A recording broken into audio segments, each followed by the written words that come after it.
मौजूदा समय में मिडिल ईस्ट में तनाव चरम पर है। इजरायल और हमास की जंग के साथ साथ अब आईडीएफ को ईरान के सीधे हमलों से भी लड़ना पड़ रहा है और हाल के दिनों में इजरायल ने जिस तरह से ताबड़तोड़ हमले किए हैं उससे ईरान बौखला गया है।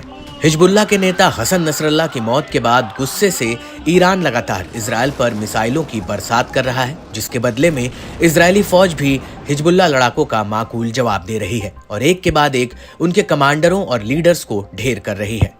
क्योंकि 1 अक्टूबर 2024 को ईरान ने इजरायल के ऊपर 180 से ज्यादा बैलिस्टिक मिसाइलें दागी थी और इस हमले के बाद इजरायल ने कहा था कि वो ईरान से बदला जरूर लेगा और यही वजह है कि अब हिजबुल्लाह भी अपनी पूरी तैयारी से है और इजरायली फौज के हर अटैक के जवाब में वो अपने घातक मिसाइलों और ड्रोन से हमले कर दे रहा है। एक तरफ लेबनान में इजरायली हमले जारी हैं, वहीं दूसरी तरफ हिजबुल्लाह इजरायल के हाइफा में हथियार बनाने वाली इजरायली सैन्य अड्डे को मिसाइल से निशाना बनाया है।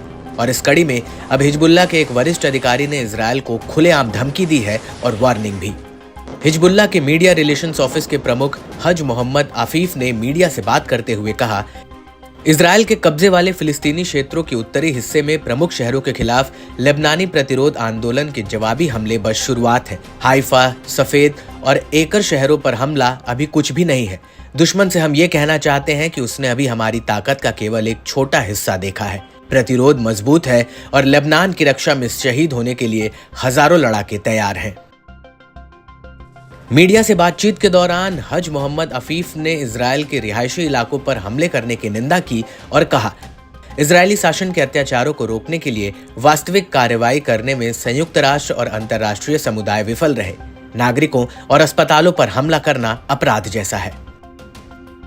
इसके बाद मीडिया रिलेशंस ऑफिस के प्रमुख हज मोहम्मद अफीफ ने इजरायल को ललकारते हुए कहा कि लेबनान की रक्षा में शहीद होने के लिए हजारों लड़ाके तैयार हैं। इससे ये बात साफ है कि हिजबुल्लाह और इजरायल के बीच एक महाभयंकर जंग दुनिया जल्द ही देख सकती है और अगर ऐसा हुआ तो पूरे मिडिल ईस्ट में तबाही का सैलाब आ जाएगा। हिजबुल्लाह ने अपने हालिया हमलों के बारे में जानकारी देते हुए बताया है कि उसने लेबनान सीमा के पास इजरायली सैनिकों को निशाना बनाने के लिए तोपखाने के गोले का इस्तेमाल किया, रामिया साइट की ओर एक मिसाइल दागी और इजरायली ठिकानों पर कई रॉकेट दागकर उसे दहला दिया। इसके साथ ही शुक्रवार को इजरायल ने कब्जे वाले क्षेत्रों में कफर युवल और मार्गलियट की बस्तियों में इजरायली सेना की सभाओं को निशाना बनाया। साथ ही दक्षिणी लेबनान के यारून गांव और सीरिया के तेल अवीव के कब्जे वाले गोलान हाइट्स में राविया बैरकों के आसपास 2 और जमावड़ों को रॉकेट बैराज और तोपखाने के गोलों से निशाना बनाया।